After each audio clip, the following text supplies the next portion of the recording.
Tumi, what a pleasure to be in conversation with you. I think it's such a great delight to have you in the room because I've watched a bit of your journey and I know you're somebody who has been an enabler of others.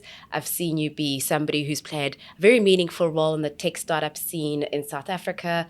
I have watched you sort of navigate your way in the conversations around belonging, diversity, and inclusion, and of course, looking at how to become a coach. And I think my favorite part is having you being part of the Branson Centre team where you serve as a relationship manager and of course as a coach when it comes to product in our areas of impact here at the Branson Centre.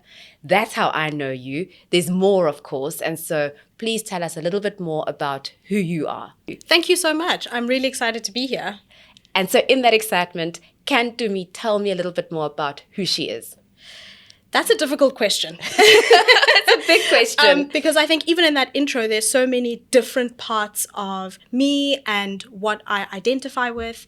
But I think overall, I would say that I'm somebody who really cares deeply to help others. And I'm somebody who just wants to throw themselves into the deep end and figure stuff out. That's when I'm happiest. That's when I feel like I'm adding the most value. Of course, I am also a daughter. And, you know, I'm really, really proud of that relationship that I have with my mom. I am a wife as well. And that's been just an incredible journey of learning about myself. And yeah, I think I'm also just the biggest cheerleader of other people and love watching them develop and grow. So in a nutshell, I guess that's who I am. It's a fantastically juicy nutshell. And so what is Tumi's purpose? I think my purpose has a lot to do with helping others. And that has a lot to do with just my upbringing and being of service. I think it's about helping people unlock their potential and walking that journey with them. So really riding shotgun and watching somebody go from point A to point B where they didn't even think they could get to, and watching them on that journey, that is something that continues to humble me every time I get the chance. And it's my favorite thing.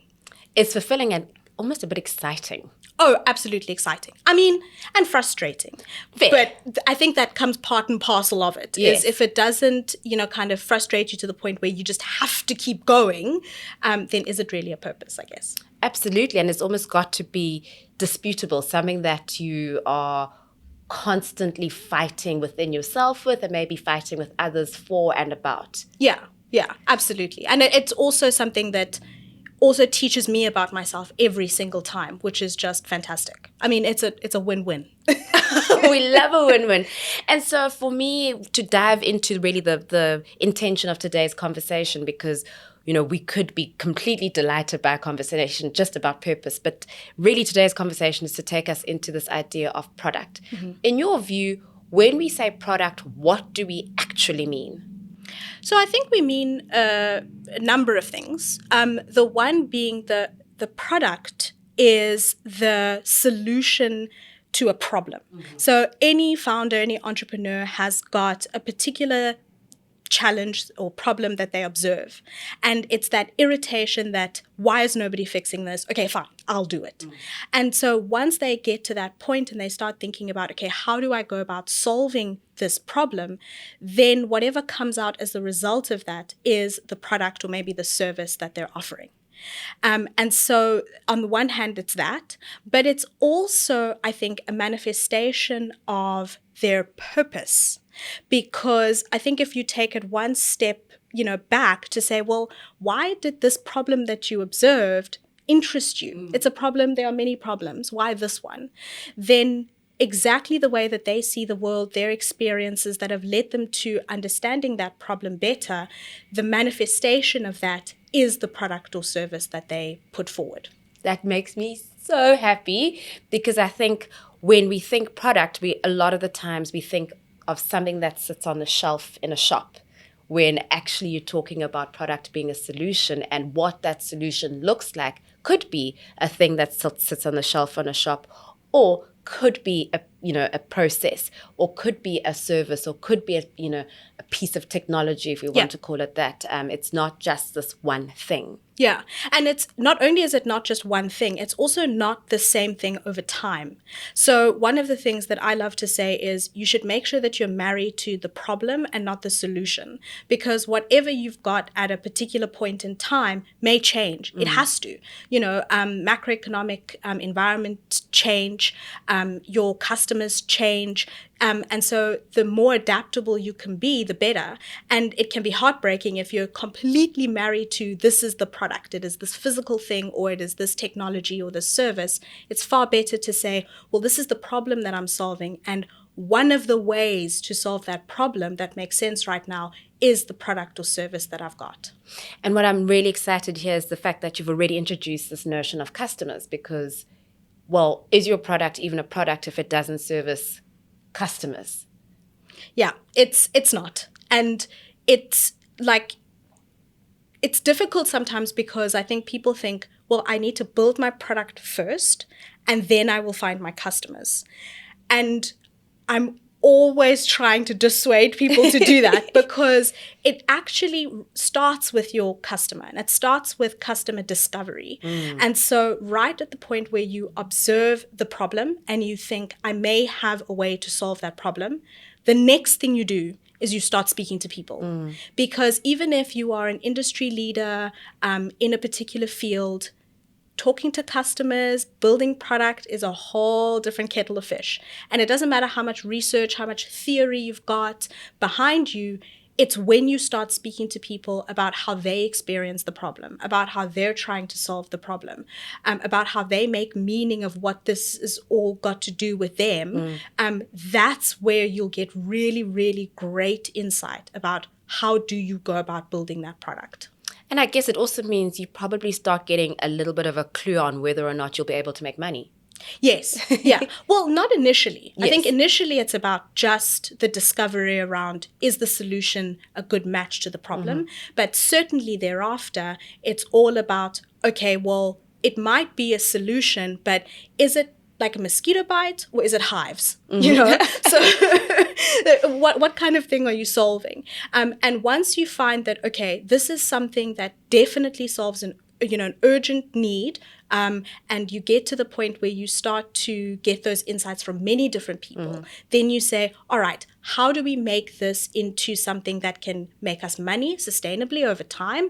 And then you start to pull in, what are the different elements that I might need to put together to deliver this product or service to people? Right. So what it feels like, though, is I'm an entrepreneur and I'm going to engage in what you call customer discovery. Cool. Starting to speak to a whole bunch of people. I'm excited for you. I'm so excited doing this. I'm really excited. I'm a little bit nervous though as well. Okay. I do this and then I end up speaking to a whole lot of people. What do I do with that information? What do I do in terms of discovering more about these customers? And is there a way of maybe putting them into categories, or because right now it feels a bit overwhelming? I've received all this information. Yeah, so once you start speaking to people, there are things that you'll hear over and over. And once you start getting that repetition come through, that's when you start categorizing, okay, this type of person sees the world in this way, this is what their environment looks like, this is how they're solving the particular problem. And once you get those groupings together, then you can put people into what we call customer personas. And the persona is just to say, well, these are the common characteristics of this person, and they are really helpful when you get to designing your product, because then those personas will guide you to say, well, these are the user behaviors that I can anticipate. This is the way this person might, think about this product. These are the kinds of things I need to be aware of as I'm developing the product. And so that's what you start to do with that information. But I think also the other thing to remember is, as you start with customer discovery, is you don't have to have very many conversations. So sometimes what's really overwhelming to entrepreneurs is to say, well, do I have to spend months and months talking to a statistically significant number of people? And it doesn't have to be that scientific.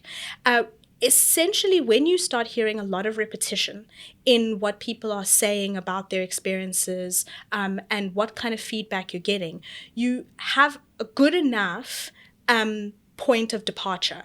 And again, then those trends you can group together in personas. And then as you develop your product and as you keep getting feedback, that will evolve too. Your personas will evolve, and what that tells you about what you should do next with your product, that also changes as well.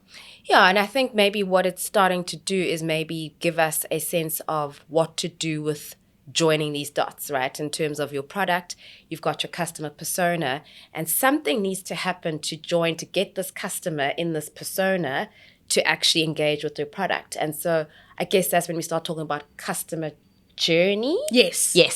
I'm trying to remember my words, and I'm like, please give me the affirmation. Yes. That's exactly right. Can you let us, unpack that for us, please? So your customer journey is everything from how at that point, your potential customer becomes aware of your product or service, all the way through the different interaction points. And some of them will be points of delight. Unfortunately, some of them will be frustrating, and all the way through to them becoming a loyal user of your product. And then they advocate for it everywhere they go. And that's really where we want to get to. And so when you start looking at who your customers are in your product, you need to, right at the beginning, even as you're starting to think through what your product might look like, you need to start saying, well, how do I want my customers to interact with the product?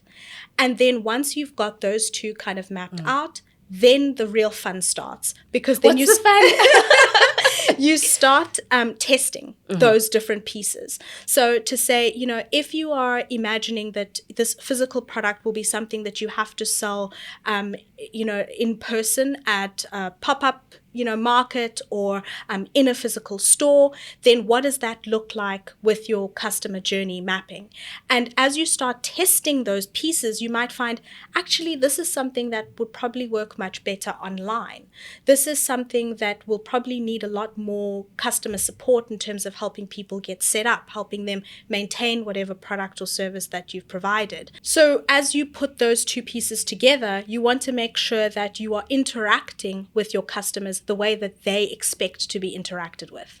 So then I think it's this interesting thing about setting expectations as well. And, we've spoken about how your product should be a manifestation of your purpose.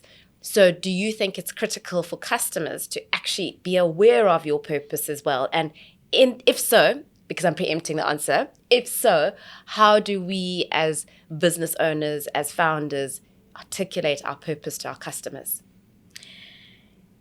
Customers can smell the funk. Always. And the reason I mention that is the power with purpose is it also gives you your authenticity. Because anybody can solve a problem. But more and more we're seeing that customers want to understand why why this product, why have you designed this product this way? And so absolutely, there has to be a thread that goes through. If there isn't, then it becomes incoherent. And you're thinking to yourself, well, if this business is supposed to be around sustainability and inclusion, but we're not being sustainable and we're being very exclusionary and we haven't thought about all the people that we want to include in the product offering, well, that doesn't really make much sense. And so that's why I say, customers can always smell the funk. And now I've forgotten the second part of your question. Well, because I asked two questions in one go, which is very silly. So the second part of the question is, how do we get to a point where our customers understand what our purpose is? I think it can be tricky because the thing that we want to do is we want to just write it on a big piece of paper and then just shove it in front of people's faces and say, understand it. Yes. But it's actually more nuanced than that. And it's more about, does it come through in how you package your product? So if it's a physical product, the actual packaging, if you're talking about sustainability and you want to be kinder to the environment, but you're wrapping everything in, single-use plastic, probably not articulating it very well. So it has to come through in all the touch points of developing the product and then offering it up to the customer. And it's also about how you market it, how you position it in the market.